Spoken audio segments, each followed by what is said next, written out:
Hey y'all, what's up? It's Jasmine J here with another episode of CCGO. And today is a special episode because I'm excited about this interview and I'm excited about all the information that you have to share. So now, Tom, if you could please introduce yourself to everyone, who you are and what you do and what brought you here today. Hello, CCN community. My name is Tom Foti. It's Italian, so it's spelled F-O-T-I. Yeah. I find myself doing this in my intros recently because you don't walk around going Foti. You know what I mean? It's just too specific or something, so I pronounce it Foti. I grew up in New Jersey. I moved here from New York City. I've been in Houston 14 years. I'm a musician. See? My solo album's here. I love that. This one was recorded here in Houston. It's called Through the Night. And this is recorded back in New York City, and it's called, and you have to read it, anybody's guess, okay? And you might like some of the things on here. Been fortunate enough to get some radio time. About 11 of my songs have been played on 90.1, KPFT. Been interviewed in the Houston Press by Bob Ruggiero. The title of the article is Heartbreaker, Heartbreak E, Tom Foti, the only Guido in Houston. The only what in Houston? Guido. Now, see, people in Houston don't understand the term Guido because it's ethnic. It's not the most wonderful thing to say about somebody, but it's in a way it's kind of cute or endearing. It's a Guido was a style of an Italian American. Did you see Saturday Night Fever? Mm-mm. Oh my God, I'm so old. It's okay. Style of Italian American that's. I described it in my Houston Press article. Shirt open, okay, gold chain around the neck, cologne, not a hair out of place. Now, I'm not specifically that description, of course, but more than anybody else in Houston, I'm that description. For sure. And so I called the song The Only Guido in Houston. So anyway, so friends out there could look that up. That's a Houston Press. Tom Foti, you could just F-O-T-I. Put it in there. Okay, Tom. Well, let's go. Let's dig in, right? So you said you're originally from New Jersey, right? Yes. So what brought you here to Houston? Okay, well, I had a daughter. She was 3 years old when I got here. Didn't want her growing up without a dad. Yeah. And I don't know who out there has children, but there's this bigger force in your life than you'll ever imagine could happen. For sure. You know, it has not been a completely easy road, as you know. Sometimes there's a little conflict. But between the parents. As long as I live, she will know I love her, and I came down here for her. I love that. Yeah, and she's going to be 18, so she'll... in a month or so, and I have a daughter that's turning 18 in a month or so too. That's small. Yeah. But anyway, since I came down here, of course, that was my complete focus. But I'm an artist. Yeah. Okay. And I, have been lucky enough to break into the music scene to some degree here. So that's what I want to dig in more about. So how was that experience of you coming from Jersey? You are an artist already, I'm assuming. Been an artist. Oh yeah, I've been an artist since the last century, let's say, comfortably into the last century.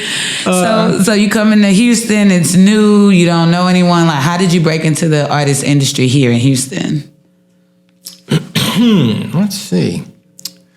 Good question. Okay, so, there's a difference between cover material and your original material. Okay. Right? Mm-hmm. And ever since I was, 22 or something, I've been playing cover material and slowly, writing songs, and then when the songs were written and they were good enough, I had a band back then. We played in New York City. We played a lot of good places. Kenny's Castaways, Bitter End, CBGB's, Max's Kansas City. I think only 2 of them are open now.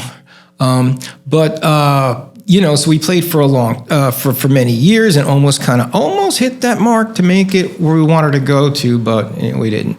So, anyways, so I did that. So when that broke up, started as a solo act, got another band for a while, played with the other band for a while.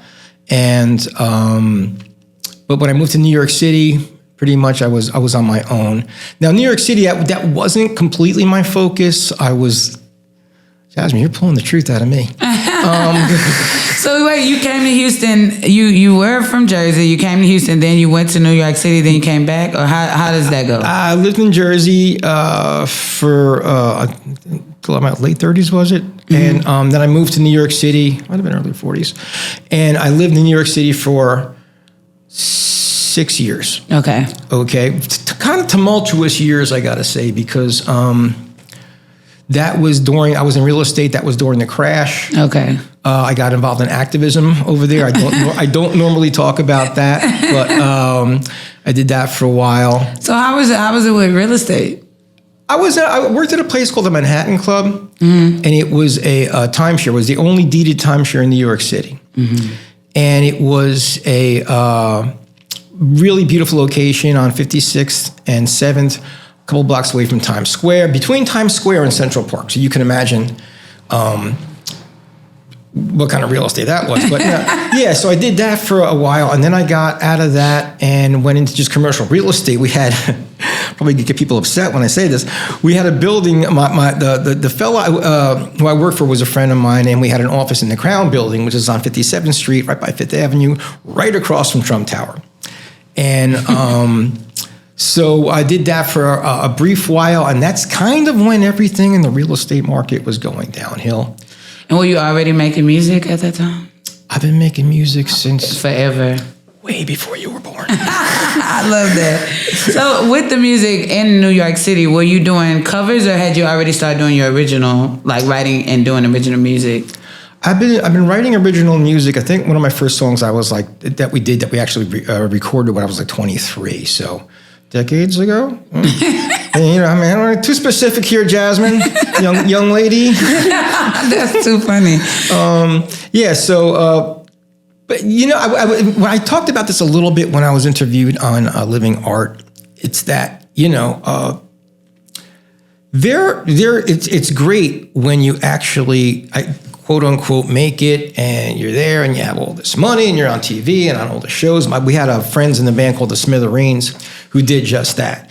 Then they played on Saturday Night Live, and they were the new album of the year for Rolling Stone, and they did it, and it's fantastic. I find historically there's an arc to making it big. Yeah. Where you start out here, and and then you shoot through the roof. Very, very, very few stay there. A lot more kind of slowly drift down. Why do you think that is? You're not hungry anymore. Yeah. There's an old Chinese curse. I hope you get what you want. Because you don't know what you want. Yeah, for sure. You think it's glitz or something, and maybe it is that little challenge. So with the type of music you make, for people that this is their first time seeing you or hearing about you, what kind of music do you make originally? I don't, probably nobody, I can't say probably nobody, but I'm a different age. Yeah. Okay. Yeah. When I was young, there was popular singers like Paul Simon, Simon and Garfunkel, Cat Stevens, Steve Goodman. You're nodding, but do you know? No. Not at all, but I'm like, okay. Okay. So it's kind of folk with a message. Okay. Kind of thing. And when you're an acoustic solo act, you have very little choice but to be folk. Okay. Because, you don't have a band, and it's not like, now they have the DJs when you could spin and, do things. No, you just play your guitar. When did you know, like, at what age, I don't, at what point, year? No, you're going to get mad at me. You're going to get the whole confession. You might start calling you Father Jasmine here. That is too funny. But when did you know, like, that you had something? When did you know, like, music in this industry was for you? I wrote a song called "Don't You Know." It was one of the first songs.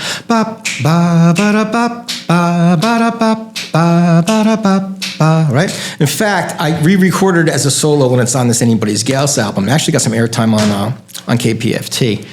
But when I got such a good response to that one, so maybe I have something here. Yeah. So we had the band together, and all three of us were writing, and the drummer wasn't writing, but the rest of us were writing, and we had a lot of good stuff. Why don't I name those guys? Joe Alexander, John Doyle, and Carl Sharrow. John Doyle, terrific songwriter, so was Joe Alexander. And together we started getting good press. Yeah. Okay.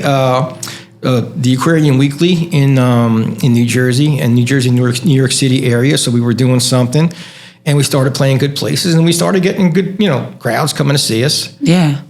So it's like, wow, that makes your belief in yourself greater. Yeah, you gain some confidence for sure. I saw a fella in the HEB not too long ago, and it said, confidence breeds success, success breeds confidence, Yeah. So that's when you get the response, again, you're not, we got a little bit of airtime with some of the stuff. It's hard out there. Yeah. So being with the band and all of that, like what are some great things about that? And then what are some challenges that you had to overcome in being a part of a band?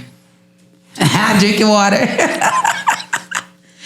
We're going to talk. I told you we're going to have a conversation. Vision, Jasmine, vision. Okay. Yeah.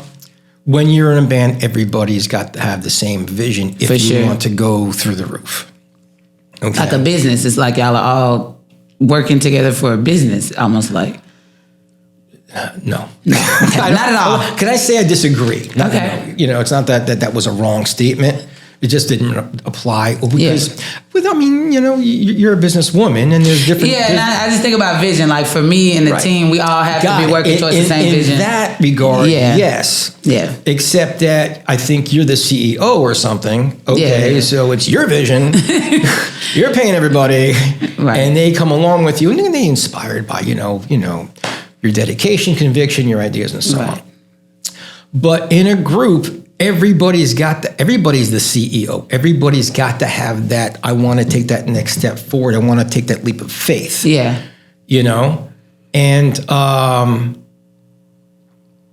it was there to a great degree. But when you're talking about doing things that very, very, very few people do, compared to, I think there's been 6 million songs written or something, and maybe each of us know 1,000 or something. You know what I'm saying? So it's like to get to that step where, the Mount Olympus, it takes a particular chemistry in all different regards.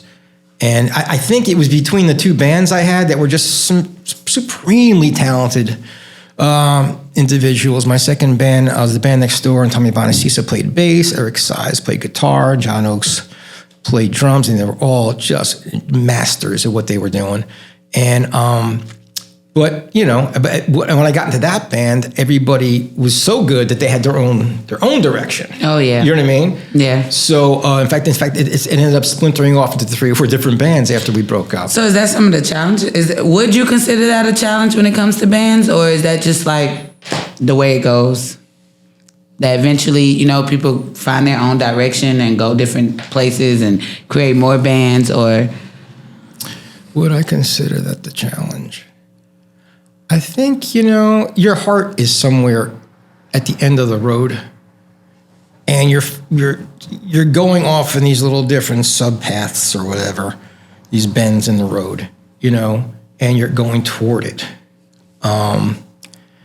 So I think everything that happens, whether it's going to work out or not, is such a building experience.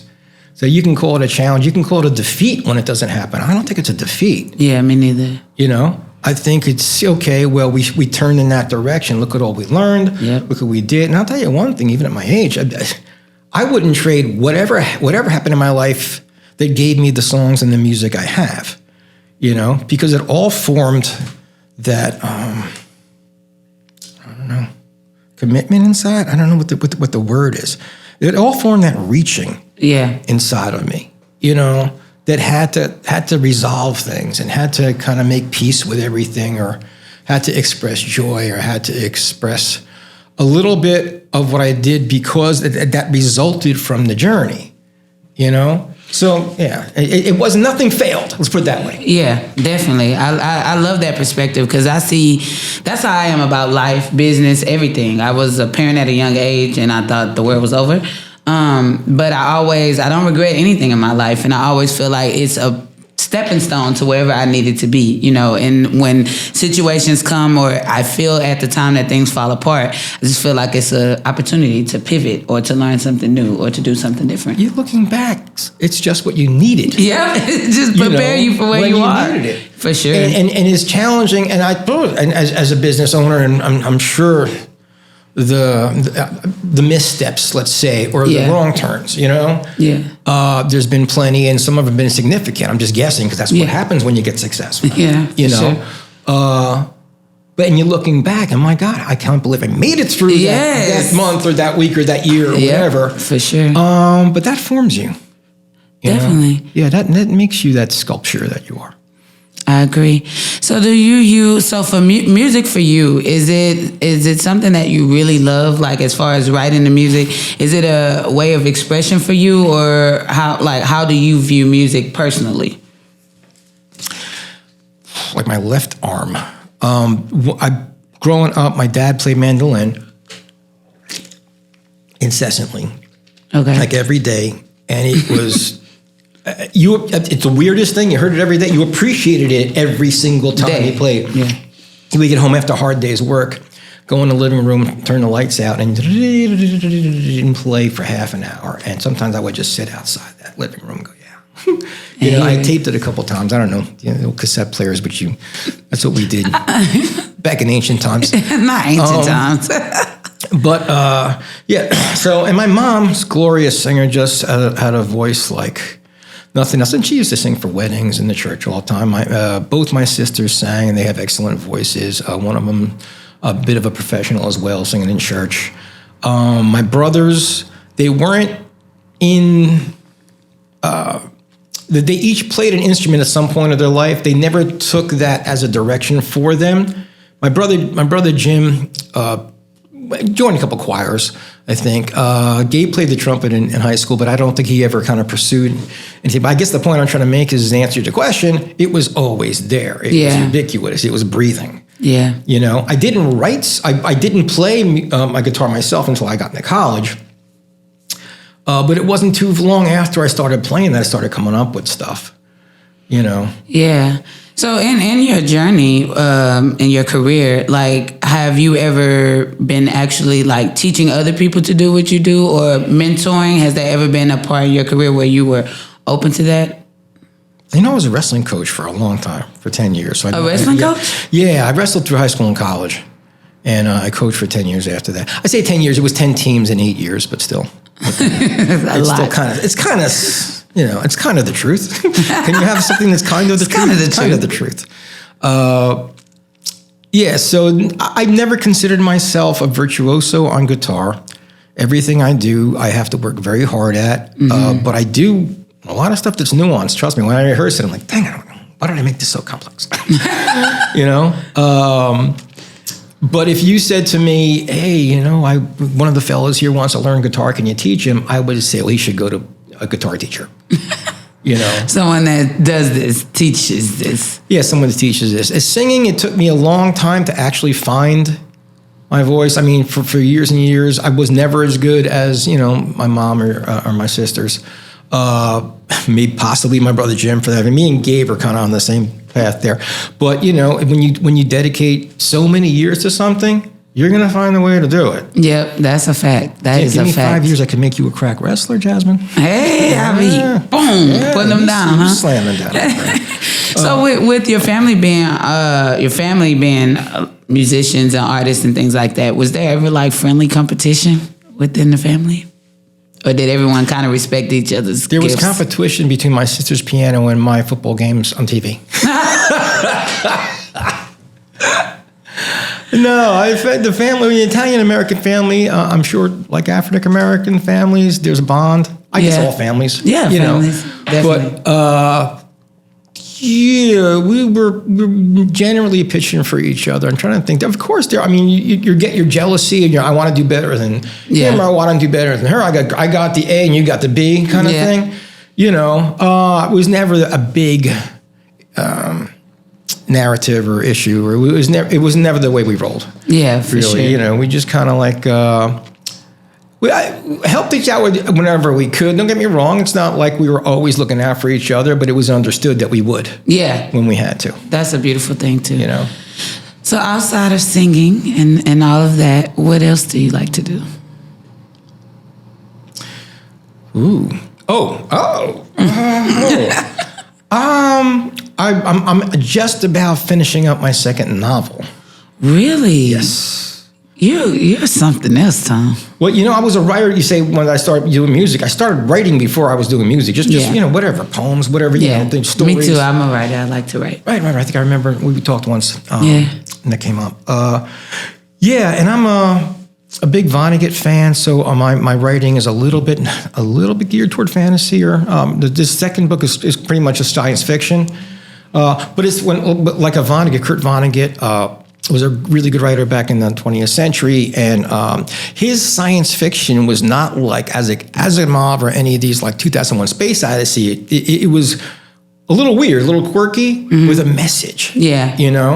So my style is kind of along that. It's a little less scientific and more. This is my meaning behind saying this. Okay. So what was your first novel? It's called The Chance to Return. The first title of it was called The Last Shore House. So what was the change? What inspired the change? Here we go. I'm okay doing a 3-hour interview, by the way, just in case it goes over 20. Okay, I don't know. I imagine you have a slot. But. Okay. The same thing with my music. Things happen in my life. Yeah. Okay. The first book was called The Last Shore House. New Jersey is famous, possibly infamous, for its summertime Jersey Shore activities down there. Mm-hmm.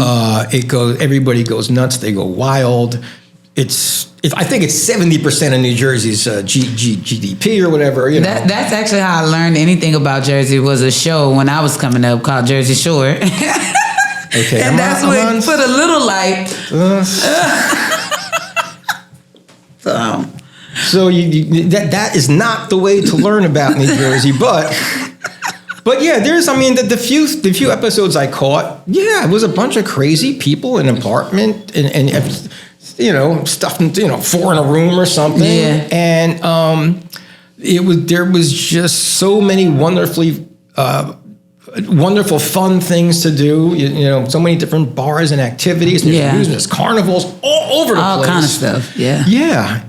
And you're in the beach, so everybody's got a nice tan and showing off their bodies out. Bodies. Yeah.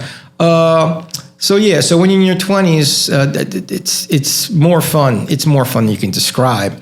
And when I got into my 20s. Then I went to Seton Hall. It was a good school. It's still a good school. Oh my goodness. Probably a better school now. And I didn't want to follow the established route of things. Yeah. Which is fine when people do. You follow your own heart, right? Yeah. I didn't belong in anything I thought everybody else was doing. I was not corporate. To this day, I'm not. And when I say corporate, I don't mean, this is probably a corporation we're in. But I mean, the corporate way of doing things, the top-down structure. God forbid you say the word pyramid, but it's So that wasn't me. So that journey. So I ended up not getting a job, but bartending and doing other things to make a living, DJing, playing my guitar, and we played a number of places down the shore. Jenkinson's for one, down in Point Pleasant. That was a really fun gig. So anyways, but I got these summer houses with whoever I can get in summer houses. But from Harrison, New Jersey, crazy people. If we weren't being taped right now, or if I knew you would only keep this until like 20 years after I died. Then you would give a lot more. Oh, I could tell you those stories. But anyways, I kind of went a little bit toward the end of I didn't care about anything. Mm-hmm. I'm just not doing that. Yeah. But I got into a situation where I was somehow I got into this situation in a shore house where everybody else was super successful and I was a vagabond. It's a crazy situation because somebody, he can't do it. Let's find somebody. And also, boom, I found myself in this place where everybody else was a lawyer or something. And I got exiled at some point because my way of doing things just wasn't like theirs. And that hit me so hard that I said, okay. I'm about to write about it. I have to write about it. So I wrote a book called The Last Shore House. And it was a good book. If I could recommend a book called On the Road by Jack Kerouac. Familiar? Ever heard? The Beat Generation. At some point, you'll hear about the Beat Generation, Kerouac, Ginsberg, William Burroughs. And I'm not really into William Burroughs at all, and Ginsberg's okay. But I kind of got into this. I had just read this Kerouac book, was this Stream of Consciousness about his adventures across America, right? And I just went boom, and I read this. I wrote this whole 300-page book in the space of 6-7 months. And it was wonderful in a lot of ways, I thought, but it didn't have a direction really. And through talking to a lot of good friends who were really, one of my professors, Peter R., I kept up a friendship with him after I left Seton Hall. Just said, look, you gotta find out the reason you're writing this. Yeah. So it went through so many, I don't say too many changes as in changes that, we'll just change it for no reason. But like I said, you got to find your heart at the end of that road. Yeah. I thought you were going to call you to come to Studio One when you're done. You see? Blooper. I had to completely power off. You see what I did? I'm sorry. I had to consult this gentleman. I had to shut my phone off. So anyways, so over the course of finding where my heart was in that book, it was not called The Last Shore House anymore. It's called The Chance to Return. Oh, wow. Yeah, which is a way different concept. But it came from you, really going through and changing and figuring out, what is the core of why I'm writing this book. And that's what inspired the change of the name. I mean, now that you're talking to me about it, I'm coming to a perspective I almost didn't have a handle on then. But there was a wound that was so deep inside of me. Yeah. Okay? And I think when I wrote the first book, I just talked about it, And when it came to be the chance to return, it ended up being how to deal with it. Yeah. The chance to return, spoiler alert, because it's the point of the book, is that there's something so invulnerable way in the deepest core, that when everything else kind of gets smacked, okay, it's almost like a spring. It goes that way. And then bounce back. The core doesn't move. Right. And this comes back. And if you guide it the right way, you can return further than where you were because of the wound. I love that. I really love how you put that, because that is so true. I didn't, thank you. I didn't come upon this quote by Rumi until R-U-M-Y is I think it was Persian philosopher, 12th, 4th, 13th century. But I just came upon this in the past year. And the quote by Rumi was, "The wound is where the light enters you." Yeah. So that's kind of the point of what the chance to return came to be. So what is, for your own personal goals for your book, what is one thing that you want for it to do once you finish, release it and publish it? What is your one thing that you want to happen with it? My dear, at your young age, you have goals. Right. I just want truth at this point. That's important, though. That's what I want to know. What for you? What do you want to happen? I would like to reach people's hearts. I'd like them to read my writing and it show them something about themselves, a perspective that they had not considered as much, that in some way would keep them or help them through either a tough time or get to a goal. My goal in life, as weird as it and is not, it's not poetic to say it like this. I would like to help people to keep from getting in their own way. Yes. Now I know that doesn't, again, that wouldn't make a bumper sticker. Okay. But so when people read my writing, I would like them to see something that maybe would give them a clearer sense, of how to navigate things. Yeah. And I was just doing an interview right before you, and we talked about when people are in a place of being stuck. And the advice that the person I was interviewing gave was to read. And that really hit home with me because that's what I do when I read, period. But when I'm definitely in a place where I just don't know where to go from here, I like to read. And in my reading, I find different perspectives about myself and my life by reading what's in these books. I read a lot of self-help books, but when I read these books, I see what they're going through and what they're trying to say, but what it does is sparks a different perspective for me in my own life, and then it allows me to recharge and see, okay, which direction I need to go. So I love that that's your goal, because that's what books do for me. I don't know about other people. But. Well, yeah, I mean, art in general. Yeah. Okay? Yeah. The same thing happens with books for me, and I read certain, like Slaughterhouse-Five by Kurt Vonnegut, which is probably one of my favorites, isn't my favorite book. I love books that when you finish it, you're a different person. Yeah. Than you were. Yeah, for sure. But some people do it with can listen to music or to look at art or whatever. Jasmine. Again, I keep relating about my age. Which I don't know if I'm embarrassed by it, but I'm happy about it. In a way, because there's so much that I was that I had experienced, like your dad maybe. Okay. Way back when, that somehow did you ever read Orwell 1984, George Orwell?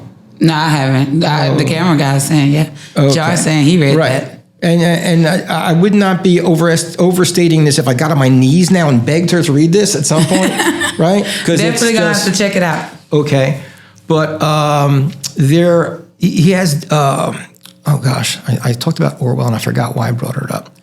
But anyway, Orwell has this vision of back in 1945 was a vision of the future. Okay, the memory hole, right? Okay, there's people in. Jar remembers, right? There's people in the book that their job is to take articles from the news, okay, and A, either alter them, right, or B, put them down the memory hole, which means they're gone, right? They're gone. Okay, you like Miles Davis? No, I don't know who Miles Davis is. Oh, gosh. He said, oh, gosh. This is my point. Yeah. Because people are not exposed to stuff now that was just precious diamonds. Yeah. 50 years ago, that if I could, and I don't mean to say, hey, I like stuff better than the stuff you like, but I mean to say you might like this stuff. Yeah, for sure. It might mean something to you. Miles Davis was, of course, just an amazing jazz musician. Charlie Parker is probably the genius of any musician ever. No offense to, I don't know, Bach or whoever. But yeah, but all this stuff is going down the memory hole because we are so inundated with other, I hate to be elitist, but useless facts, useless things. Yeah. When you turn on your TV set, which I haven't had in 6 years, by the way. No TVs. I canceled my cable 7 years ago, threw out my TV set 6 years ago. Wow. Okay. When you watch TV in any specific hour of anything, and by the way, you'll see me in a bar watching a game. Okay, because you're gonna watch a game. Huh? I try to keep up with my old college and some college sports. Okay. But if you detox off it for 3 months and you put it on, you're like, well, I don't know, what am I? What? Because any given hour you've seen 12 commercials about the latest drug, telling you that you have this symptom that you do. I do have that thing. I should, I should ask my doctor about a lot of stuff that they're gonna give me. And no. All that stuff is to corral you into a very, very, very small area of your life, of yourself, let's say, of your potential. Everything on TV is to gear you to say that I am a modern person, and this is what a modern person does. This is what a modern person wears. This is what a modern person listens to or does not listen to. And it's a prison. Sorry for being so.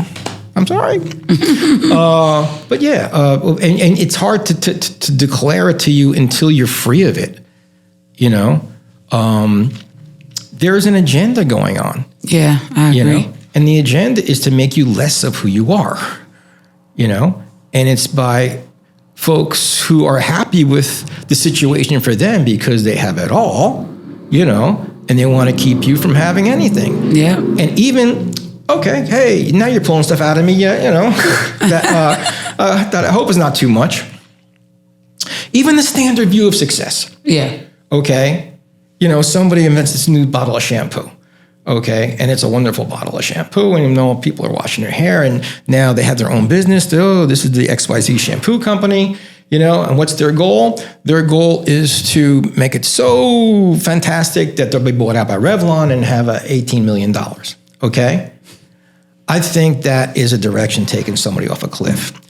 I think you actually are the opposite example to a degree, you know, because there is a business aspect to you and your family's history. Yeah. You know, and kind of getting things that are good, you know, good for you. Yeah. A house, you know, whatever, nice, you know, decent cars. Yeah, for sure. But where the heck are we?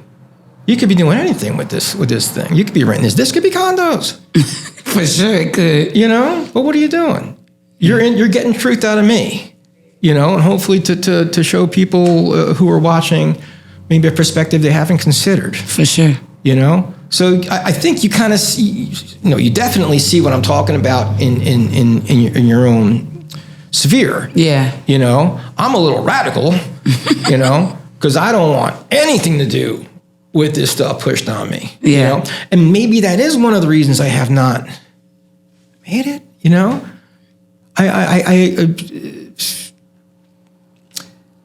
Again, careful about what you want. Yeah, for sure. You know? Because we talked about the trial and the journey and the wrong turns and things and how it informs you and how it kind of builds you and gives you your own ideas and your own imagination, you know. But when you accept somebody else's view of what your success should be, you know, you sacrifice something. Yep. You know? Changes everything. Yeah. So now you have a great balance. I don't. You know, I played my music in the subway for, you know, quarters, dollars, or whatever. This is during the crash. Yeah. In New York City, because everybody else had kind of hard time as well. Yeah. But, you know, those were some, I subleased my apartment in New York City. I was in a rooming house in the Bronx. You don't know the Bronx, or you go, yeah. Right? Well, I've heard about it. You know, I've never been there. Right. I was living in Midtown. And just an excellent experience as well. There was 5 rooms, no living room, you know. Anyways, so, but when I was doing that, I was playing my guitar for donations in the subway. Mm-hmm. And I got into I was an extra on TV shows and movies, you know. And I did that for 3 years. And I barely had enough money in my pocket to buy a Starbucks, okay? But every single thing I did was generated out of my own creativity. Yeah. Okay? I will never trade those years for anything, you know? Hey, wouldn't you want to be I don't know, head of Exxon or something those years if you could make that swap? No. Right. You know? So that's it. But you're asking me, what is my idea of success now? Yes, I want everybody in the world to listen to my music, to listen to Through the Night and Anybody's Yes. I have some good singles called Waiting for the G and Gunga Din and Honor America, okay? Because I think all this stuff I'm telling you about, you know, which I think has given me a life I love, you know? Yeah, it's very valuable for sure. I was in a very tense situation. Too much information, Jasmine. I was in a very tense situation about a month or 2 ago when one of my neighbors came over and said, my boyfriend's chasing me with a gun, right? And I'm like, you come to me at 3 o'clock in the morning with this, right? So I let her in. I'm like, the boyfriend's chasing him with the gun. All right. Well, you know what? The boyfriend might start shooting through the windows, and this might be my last minute, okay? And if it is, I'm proud of the life I lived. Yeah. You know, what are you going to ask for? You know? But I'm a little delusional, Jasmine, because my dreams just never seem to find a limit. You know? So yes, I want every single person to hear my music, to enjoy my writing, and to reach into them, maybe shake things up a little bit and say, you know, reevaluate, because what your perspective of you is was planted there to a significant degree. For sure. You got to shake that loose. For sure. You know? Yeah. I definitely can feel like, for myself, I come from my career before this. I was doing business and finance, and I thought that was everything for me. Like, I thought that was American gonna dream. take care of me and my family. You know, I learned a lot, but however, what I'm doing now financially is not the same, not yet anyway. It's definitely was a huge sacrifice to walk away from that and do this. But I am the most happiest that I've ever been, because I get to come every day and truly be myself and be creative and get to create while helping others do the exact same thing. I always tell the team, I'm like, this is the best thing in the world. Like, it's a lot of work. We get tired and we definitely could use some more revenue. But I'm happy. You happy? Yeah, well, I mean, you can tell the energy, you know. I mean, I got turned on to you by Messiah, who is involved in this now, you know. Yeah. And I completely understand this strange course of events, you know. For sure. I had a professor, again, Dr. R, back in New Jersey, who told me people who fall through the world end up in the same place. You know, it's almost like there's a big sifter or something, you know. Everybody else is kind of like doing the normal thing, and then a couple of people are like, well, I just want to do my own, you know, and somehow we find each other. There's a beauty to it. It's definitely a beauty. So I want to talk about, what is one of your most memorable performances? Jasmine. After that, we're going to wrap it up, but I definitely want to know that. Okay, I'll give you 2 examples. Should I give you 3? Is there one in New York City? I mean, there's 2 in New York City, without a doubt. And maybe I'll fish out one from Houston. Sorry. Okay, so I wrote a song on the Anybody's Guess album. I'm going to show you again. And at that time, this is like 2000, I think it's 2006. Okay. And I had just like you, had a good job in the bank. When I was working for that timeshare, it was a good job. I had an apartment in Manhattan. Yeah. You know, and I had a whole bunch of suits, and I was, you know, going to nice restaurants, but I was still writing, still playing. Yeah. And I walked by these demonstrations, as you probably never heard of the Falun Gong, Falungong. Okay. It was like a meditative kind of exercise, somewhere, a yoga-ish to a degree, but more like they just sat in one place at certain poses for a long time, okay? But, yeah, like a yoga tai chi kind of thing, okay? Yeah. And it was doing wonders for people, all right? People were getting cured of cancer, diseases, they were finding, you know, I don't know, the spiritual essence inside. And it got very popular to the point where there was 100 million people doing it in China. Now, the Chinese Communist Party at the time had 60 million people. They didn't like another group with 100 million people. Yeah. They declared it a cult. Okay. They shut it down. They arrested everybody. They took their kids, like they would go into a house, arrest the parents, take their kids and throw them out in the street. Jesus Christ. Okay, so they had the people who knew about this were doing demonstrations on the corner of 42nd Street and different places in the city. I walked by them and big demonstrations, like they had a fake prison there built of wood, and somebody dressed like a guard, and I'm like, what the heck is this? And they handed literature out. And I had always wanted to write a song about political prisoners, okay, because that, to me, that's, you believe what you're doing is right, and you're getting tortured, or you're in jail. You're Nelson Mandela, okay? Yeah. And I said, okay, well, this is, as much as anything, that those voices have to be heard. So I wrote a song called Amnesty, okay? Now, that's the title of it. They have the, hello, I'm in jail, right? So that's kind of the chorus, okay? And so I produced the album, and I walked by one of the demonstrations, and I tapped somebody on the shoulder and said, hey, you know, I wrote this song for you, okay? So a couple days later, I get, you know, because my information's on there, I get a call saying, hey, you know, we're having a gala event. This is the Falun Gong. We really like that song. We want you to perform at our event, right? And again, I'm telling you, I played on the subway, and I played pretty good clubs, CBGBs or whatever, you know, good clubs in New York City, right? This was at the Tribeca Performing Arts Center holds 900 people, which is a lot, Yeah. I think it was 800 was there. And I performed the song for them. I think it's like one of my best videos, with respect to Messiah, who's done just amazing jobs.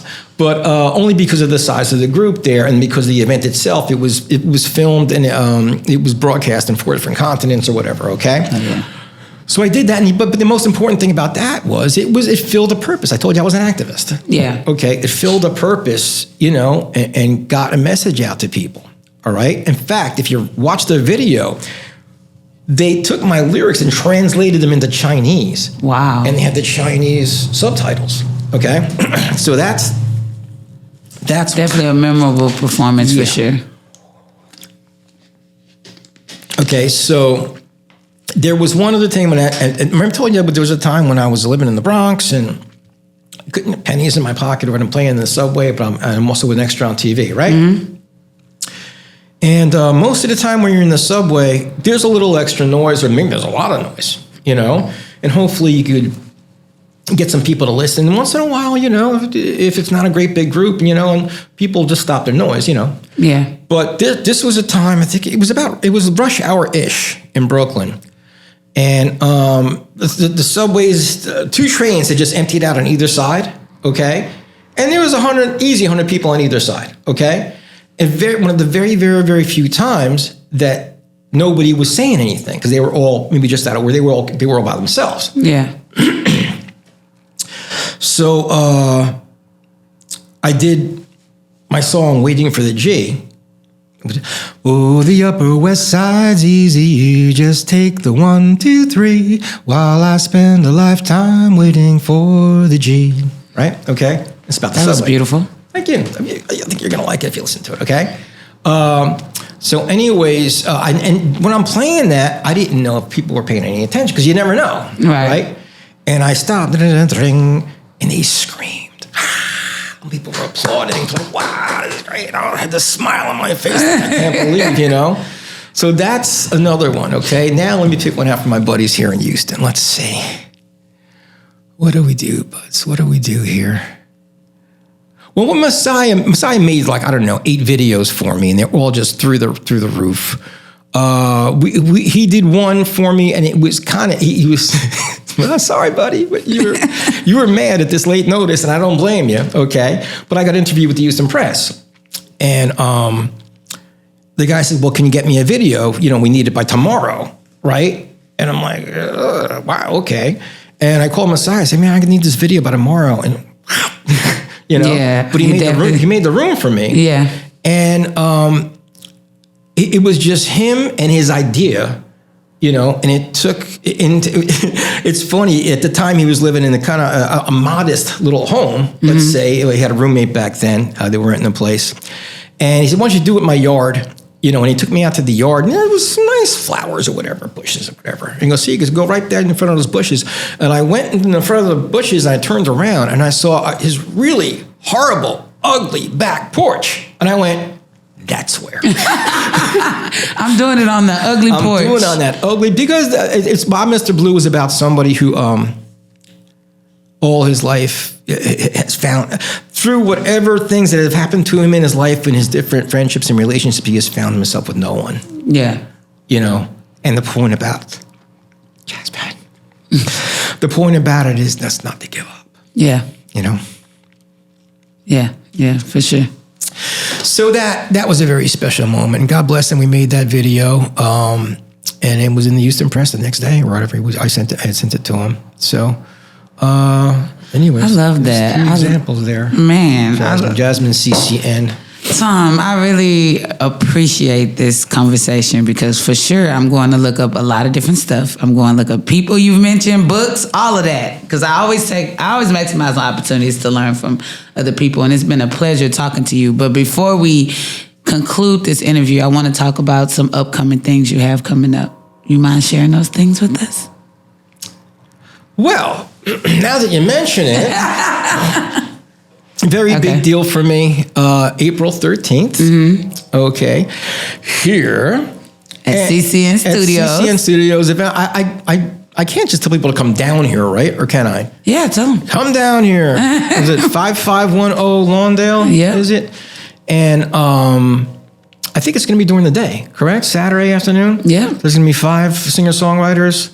I am one of them, and it's hosted by CCN and Long River Sessions, yeah. Okay, which is Messiah and Tom Meeks. Tom Meeks produced my album, just a tremendous producer, engineer, musician as well. Yep. And it's going to be a big deal. I think we're talking about some sponsorships. Yeah. Possibly 11 Below or whatever. Mm-hmm.